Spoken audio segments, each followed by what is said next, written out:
ओम शांति। 18 अप्रैल 2026। आज की मुरली। मीठे बच्चे, तुम बाप द्वारा सम्मुख पढ़ रहे हो। तुम्हें सतयुगी बादशाही का लायक बनने के लिए पावन जरूर बनना है। प्रश्न: बाप के किस ऑक्यूपेशन को तुम बच्चे ही जानते हो? उत्तर: तुम जानते हो कि हमारा बाप भी है, टीचर और सदगुरु भी है। बाप कल्प के संगम युग पर आते हैं, पुरानी दुनिया को नया बनाने, एक आदि सनातन धर्म की स्थापना करने। बाप अभी हम बच्चों को मनुष्य से देवता बनाने के लिए पढ़ा रहे हैं। यह ऑक्यूपेशन हम बच्चों के सिवाय और कोई नहीं जानता। गीत भोलेनाथ से निराला। ओम शांति। ओम शांति का अर्थ तो बच्चों को बार बार समझाया है। ओम माना मैं आत्मा हूँ और मेरा यह शरीर है। शरीर भी कह सकता है कि मेरी यह आत्मा है। जैसे शिव बाबा कहते हैं तुम मेरे हो, बच्चे कहते हैं बाबा आप हमारे हो, वैसे आत्मा भी कहती है मेरा शरीर। शरीर कहेगा मेरी आत्मा। अभी आत्मा जानती है मैं अविनाशी हूँ। आत्मा बगैर शरीर कुछ कर न सके। शरीर तो है, कहते हैं मेरी आत्मा को तकलीफ़ नहीं देना। मेरी आत्मा पाप आत्मा है या मेरी आत्मा पुण्य आत्मा है? तुम जानते हो मेरी आत्मा सतयुग में पुण्य आत्मा थी। आत्मा खुद भी कहेगी मैं सतयुग में सतो प्रधान अथवा सच्चा सोना थी। सोना है ही, सोना है नहीं, यह एक मिसाल दिया जाता है। हमारी आत्मा पवित्र थी, गोल्डन एजेट थी। अभी तो कहते हैं इम्प्योर हो। दुनिया वाले ये नहीं जानते। तुमको तो श्रीमत मिलती है। तुम अब जानते हो हमारी आत्मा सतो प्रधान थी, अब तमो प्रधान बनी है। हर एक ही जैसे होती है, बाल युवा वृद्ध, हर चीज़ नए से पुरानी जरूर होती है। दुनिया भी पहले गोल्डन एजेड सतो प्रधान थी, फिर तमो प्रधान आयरन एजेड है। तभी दुखी है। सतो प्रधान माना सुधरी हुई, तमो प्रधान माना बिगड़ी हुई। गीत में भी कहते हैं बिगड़ी को बनाने वाले, पुरानी दुनिया बिगड़ी हुई है क्योंकि रावण राज्य है और सभी पतित हैं। सतयुग में सब पावन थे, उसको न्यू वाइसलेस वर्ल्ड कहा जाता है। यह है ओल्ड विशेष वर्ल्ड। अब कलयुग आयरन एज है।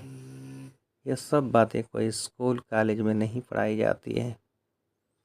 भगवान आकर पढ़ाते हैं और राजयोग सिखाते हैं।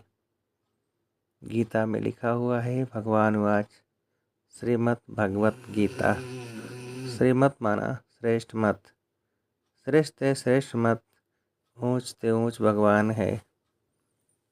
उनका नाम एक्यूरेट शिव है। रुद्र शिव, रुद्र जयंती व रुद्र रात्रि कभी नहीं सुना होगा। शिवरात्रि कहते हैं। शिव तो निराकार है। अब निराकार की रात्रि व जयंती कैसे बनाई जाए? श्री कृष्ण की जयंती तो ठीक है, फलाने का बच्चा है, उनकी तिथि तारीख दिखाते हैं। शिव के लिए तो कोई जानते नहीं कि कब पैदा हुआ, यह तो जानना चाहिए ना। अब तुमको समझ मिली है कि श्री कृष्ण ने सतयुग आदि में कैसे जन्म लिया। तुम कहेंगे उनको तो 5000 वर्ष हुए। वह भी कहते हैं क्राइस्ट से 3000 वर्ष पहले भारत पैराडाइज था।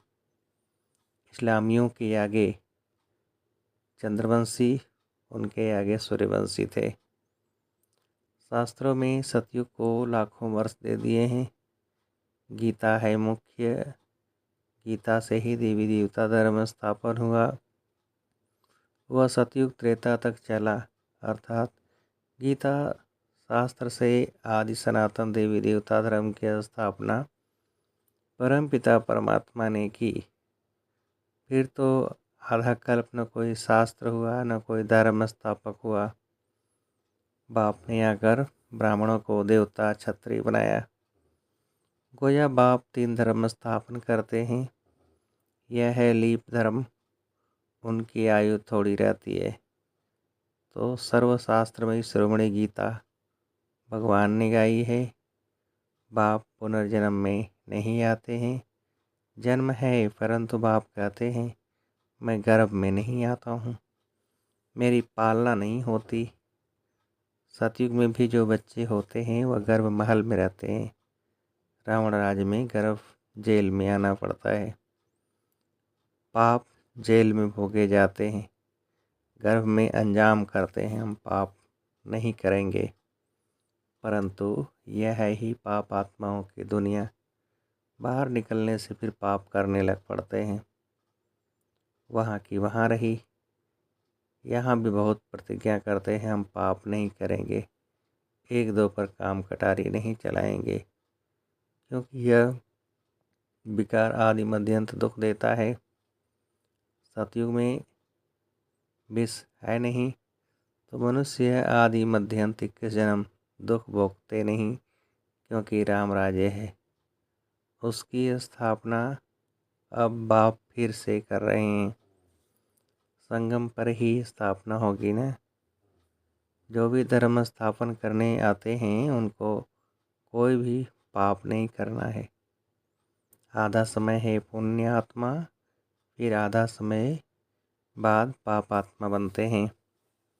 तुम सतयुग त्रेता में पुण्य आत्मा रहते हो, फिर पाप आत्मा बनते हो। तो प्रधान आत्मा जब ऊपर से आती है तो वह सजाएं खा नहीं सकती। क्राइस्ट की आत्मा धर्म स्थापन करने आई, उनको कोई सजा मिल न सके। कहते हैं क्राइस्ट को क्रॉस पर चढ़ाया, परंतु उनकी आत्मा ने कोई विकर्म आदि किया ही नहीं।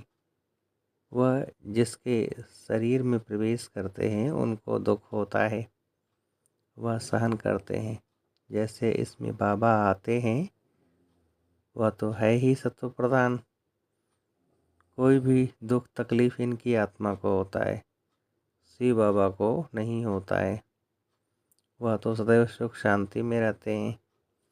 एवर सतो प्रधान है, परंतु आते तो इस पुराने शरीर में है ना। वैसे क्राइस्ट की आत्मा ने जिसमें प्रवेश किया उस शरीर को दुख हो सकता है। क्राइस्ट की आत्मा दुख नहीं भोग सकती, क्योंकि सतो रजोतमों में आती है। नई नई आत्माएं आती भी तो है ना, उनको पहले ज़रूर सुख भोगना पड़े। दुख भोग नहीं सकती, ला नहीं कहता। इसमें बाबा बैठे हैं, कोई भी तकलीफ़ इनको यानी दादा को होती है न कि शिव बाबा को। परंतु यह बातें तुम जानते हो और कोई को पता नहीं है। यह सब राज अभी बाप बैठ समझाते हैं।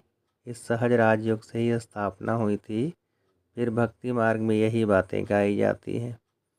इस संगम पर जो कुछ होता है वह गाया जाता है। भक्ति मार्ग शुरू होता है तो फिर शिव बाबा की पूजा होती है। पहले पहले भक्ति कौन करता है? वही लक्ष्मी नारायण जब राज्य करते थे तो पूज्य थे, फिर वाम मार्ग में आ जाते हैं तो फिर पूज्य से पुजारी बन जाते हैं।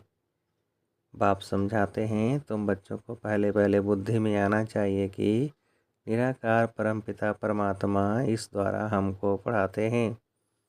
ऐसी और कोई जगह सारे वर्ल्ड में हो न सके जहाँ ऐसे समझाते हो। बाप ही अगर भारत को फिर से स्वर्ग का बरसा देते हैं। त्रिमूर्ति के नीचे लिखा हुआ है, duty world sovereignty is your god fatherly birthright. Shiv Baba आकर तुम बच्चों को स्वर्ग की बादशाही का वर्षा दे रहे हैं, लायक बना रहे हैं। तुम जानते हो बाबा हमको लायक बना रहे हैं। हम पतित थे ना, पावन बन जाएंगे, फिर यह शरीर नहीं रहेगा। रावण द्वारा हम पतित बने हैं, फिर परमपिता परमात्मा पावन बनाए, पावन दुनिया का मालिक बनाते हैं। वही ज्ञान का सागर पतित पावन है। यह निराकार बाबा हमको पढ़ा रहे हैं। सब तो इकट्ठा नहीं पढ़ सकते। सम्मुख तुम थोड़े बैठे हो, बाकी सब बच्चे जानते हैं। अभी शिव बाबा ब्रह्मा के तन में बैठ सृष्टि के आदि मध्य अंत का नॉलेज सुनाते होंगे। वह मुरली लिखत द्वारा आएगी, और सत्संगों में ऐसा थोड़े ही समझेंगे। आजकल टेप मशीन भी निकली है, इसलिए भरकर भेज देते हैं। वह कहेंगे फलाने नाम वाला गुरु सुनाते हैं। बुद्धि में मनुष्य ही रहता है, यहाँ तो वह बात है नहीं। यह तो निराकार बाप नॉलेजफुल है। मनुष्य को नॉलेजफुल नहीं कहा जाता। गाते हैं God father is knowledgeful, peaceful, blissful, तो उनका वर्षा भी चाहिए ना। उनमें जो गुण हैं वह बच्चों को मिलने चाहिए, अभी मिल रहे हैं। गुणों को धारण कर हम ऐसे लक्ष्मी नारायण बन रहे हैं। सब तो राजा रानी नहीं बनेंगे। कहा जाता है राजा रानी वजीर, वहाँ वजीर भी नहीं रहता। महाराजा महारानी में पावर रहती है। जब भिखारी बनते हैं तो वजीर आदि होते हैं। आगे मिनिस्टर आदि भी नहीं थे। वहाँ तो एक राजा रानी का राज्य चलता था। उनको वजीर की क्या दरकार, राय लेने की दरकार नहीं, जबकि खुद मालिक हैं।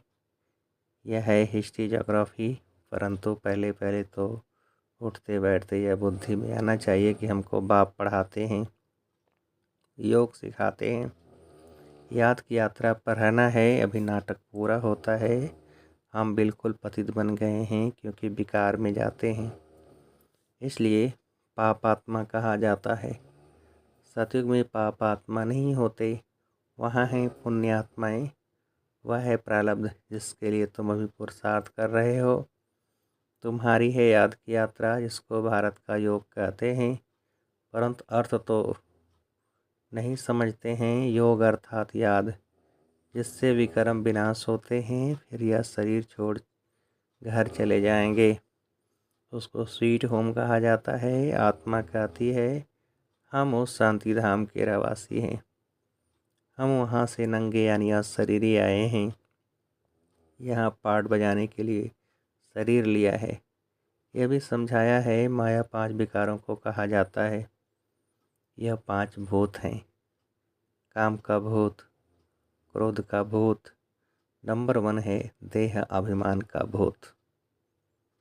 बाप समझाते हैं सतयुग में यह विकार होते नहीं, जिसको निर्विकारी दुनिया कहा जाता है। विकारी दुनिया को निर्विकारी बनाना यह तो बाप का ही काम है।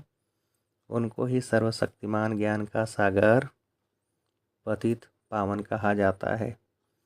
इस समय सब भ्रष्टाचार से पैदा होते हैं। सतयुग में ही वाइसलेस दुनिया है। बाप कहते हैं अब तुमको विशेष से वाइसलेस बनना है। कहते हैं इस बिगर बच्चे कैसे पैदा होंगे। बाप समझाते हैं अभी तुम्हारा यह भविष्य, यह अंतिम जन्म है। मृत्यु लोक ही खत्म होना है, फिर इसके बाद विकारी लोग होंगे नहीं। इसलिए बाप से पवित्र बनने की प्रतिज्ञा करनी है। कहते हैं बाबा हम आपसे वर्षा अवश्य लेंगे। वह कसम उठाते हैं झूठा। गॉड जिसके लिए कसम उठाते हैं उसको तो जानते नहीं, वह कब कैसे आता है, उनका नाम रूप देश काल क्या है, कुछ भी नहीं जानते। बाप आकर अपना परिचय देते हैं। अभी परिचय तुमको मिल रहा है। दुनिया भर में कोई भी गॉड फादर को नहीं जानते। बुलाते भी हैं, पूजा भी करते हैं, परंतु ऑक्यूपेशन को नहीं जानते। अभी तुम जानते हो। परम पिता परमात्मा हमारा बाप टीचर सतगुरु है। यह बाप ने खुद परिचय दिया है कि मैं तुम्हारा बाप हूँ। मैंने इस शरीर में प्रवेश किया है। प्रजापिता ब्रह्मा द्वारा स्थापना होती है। किसकी? ब्राह्मणों की। फिर तुम ब्राह्मण पढ़कर देवता बनते हो। मैं आकर तुमको सुदर्शी ब्राह्मण बनाता हूँ। बाप कहते हैं मैं आता ही हूँ कल्प के संगम युग पर। कल्प 5000 वर्ष का है। यह सृष्टि चक्र तो फिरता रहता है। मैं आता हूँ पुरानी दुनिया को नया बनाने, पुराने धर्मों का विनाश कराने। फिर मैं आदि सनातन देवी देवता धर्म स्थापन करता हूँ, बच्चों को पढ़ाता हूँ। फिर तुम पढ़कर 21 जन्म के लिए मनुष्य से देवता बन जाते हो। देवताएं तो सूर्यवंशी, चंद्रवंशी प्रजा सब हैं। बाकी पुरुषार्थ अनुसार ऊंच पद पाएंगे। अभी जो जितना पुरुषार्थ करेंगे वही कल्प कल्प चलेगा। समझते हैं कल्प कल्प ऐसा पुरुषार्थ करते हैं, ऐसा ही पद जाकर पाएंगे। यह तुम बच्चों की बुद्धि में है कि हमको निराकार भगवान पढ़ाते हैं। उनको याद करने से ही विकर्म विनाश होंगे। बिगर याद किए विकर्म विनाश हो नहीं सकते। मनुष्यों को यह भी पता नहीं कि हम कितने जन्म लेते हैं। शास्त्रों में कोई ने गपोड़ा लगा दिया कि 84 लाख जन्म। अभी तुम जानते हो 84 जन्म है। यह अंत का जन्म है। फिर हमको स्वर्ग में जाना है। पहले मूल वतन में जाकर फिर स्वर्ग में आएंगे। अच्छा, मीठे मीठे सिकलते बच्चों प्रति माता पिता बाप दादा का याद प्यार और गुड मॉर्निंग। रूहानी बाप की रूहानी बच्चों को नमस्ते। हम रूहानी बच्चों के रूहानी बाप को नमस्ते। धारणा के लिए मुख्य सार। पहली पॉइंट, बाप से जो पवित्र बनने की प्रतिज्ञा की है उस पर पक्का रहना है। काम क्रोध आदि भूतों पर विजय अवश्य प्राप्त करनी है। दूसरी पॉइंट, चलते फिरते हर कार्य करते पढ़ाने वाले बाप को याद रखना है। अब नाटक पूरा हो रहा है, इसलिए इस अंतिम जन्म में पवित्र जरूर बनना है। वरदान, सर्व खजानों से भरपूर बन अपने चेहरे द्वारा सेवा करने वाले सच्चे सेवाधारी भव।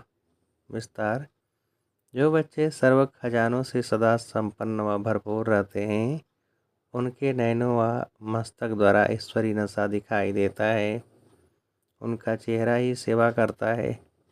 जिसके पास जास्ती अथवा कम जमा होता है तो अभी उनके चेहरे से दिखाई देता है। जैसे कोई ऊंच कुल का होता है तो उनके चेहरे से वह झलक और फलक दिखाई देती है।